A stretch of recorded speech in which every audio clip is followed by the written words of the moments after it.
All right, let's dive right into this explainer and master how to extract powerful insights by connecting data across multiple tables. If you've ever stared at a massive database and wondered how on earth to pull out meaningful combined answers, well, you're in exactly the right place. Today, we are totally conquering SQL queries between two tables. Here is what we're covering today. Section 1, why two tables? Section 2, connecting data with join. Section 3, filtering your query results. Section 4, grouping and sorting data. Section 5, putting it all together. And wrapping up with Section 6, exam tips and shortcuts. We're going to build your SQL knowledge block by block today. Section 1, why two tables? The logic behind relational databases. So why is data split up in the first place? Actually, it's a really great question. Because at first glance, keeping absolutely everything in one giant list seems way easier, right? Like a massive spreadsheet where you can see everything at once. But in the real world of database design, that becomes a total nightmare very quickly. Think about it like this. A flat database jams all your data into one place. This means if a customer orders 50 times, you literally have to type out their name and address 50 separate times. That is a massive waste of space, a huge risk for typos, and honestly, a great way to just lose your mind. Relational databases fix this by splitting data into related tables so information is never repeated unnecessarily. But it does mean we need a specialized tool to bring that data back together when we want to ask it a question. Section 2. Connecting data with join. The ultimate data connector. Think of these tables as giant puzzle pieces. We have a customers table and we have an orders table. They can't just float around separately. They need a matching field, something like a customer ID, to snap together perfectly. By recognizing that customer ID exists in both tables, we suddenly have a bridge to cross from one to the other.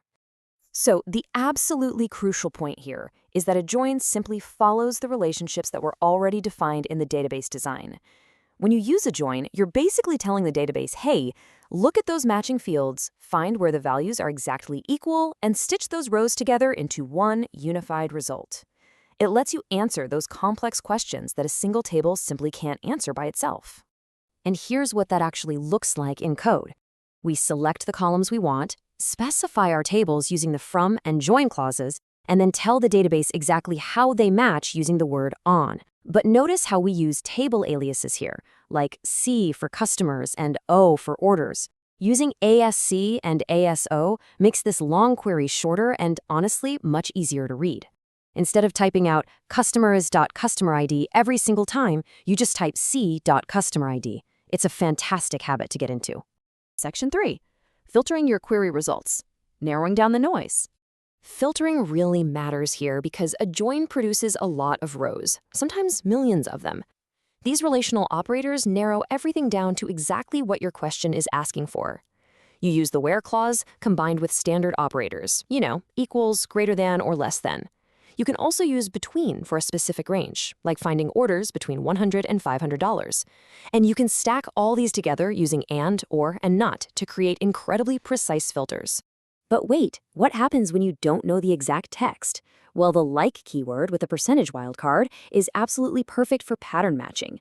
Like A% finds any text starting with A.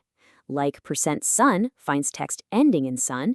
And if you put the wildcard on both sides, like %tech%, it's going to find that word anywhere inside the text. It is such an incredibly powerful tool for searching string data. Now, if your query results in annoying duplicate names, say you want a list of customers who placed orders, but a customer placed 5 orders so their name shows up 5 times, just add the word distinct right after select. It cleans things up instantly by removing any duplicate rows from your final output. Section 4. Grouping and sorting data. Organizing your final output. Okay, when we want to summarize data, like let's say getting the total count of orders per city, we use the group by command. But this introduces a classic exam trap, so pay attention. It's the difference between where and having. Remember, where filters individual rows before they are grouped together. Having, on the other hand, filters the summarized results after your group by command has already done its job.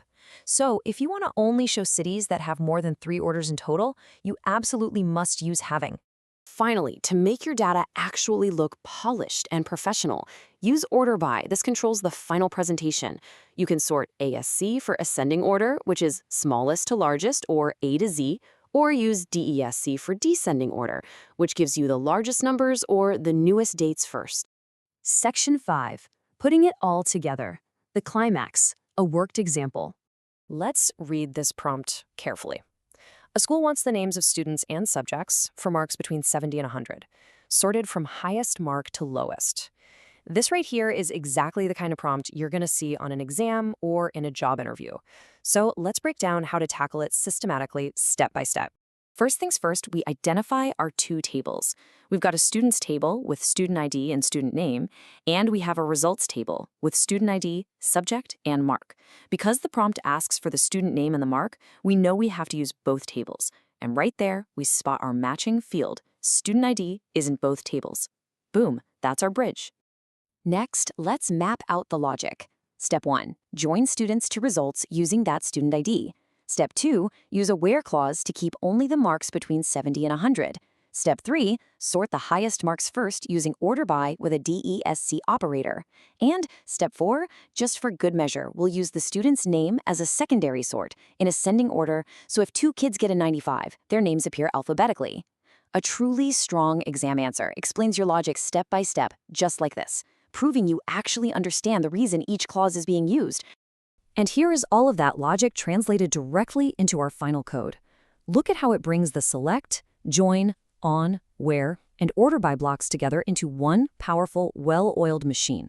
We select the specific columns we want, we from students, join results, we establish the link on student ID, we filter where the mark is between 70 and 100, and we order by mark descending, then student name ascending. Honestly, if you can write this, you have officially mastered two-table queries. Section 6. Exam tips and shortcuts. Your quick revision guide. I want you to take a mental screenshot of this checklist right now. This is your ultimate cheat sheet. Select chooses columns, from chooses tables, join on connects them, where filters the rows, group by makes the groups, having filters those groups, and order by sorts the results. If you memorize what each specific keyword does and the exact order they appear in, you're going to be able to build absolutely any two-table query from scratch without breaking a sweat. Master these fundamental building blocks today, and you'll soon be ready to answer questions that seem completely impossible on the surface. Because here's a thought I want to leave you with. If a simple join can unlock the relationships hidden within just 2 tables, what kind of massive, world-changing insights could you uncover by linking 3, 4, or even 50 tables together in a real-world enterprise database? The possibilities are literally endless. Thanks for learning with me today, and keep exploring.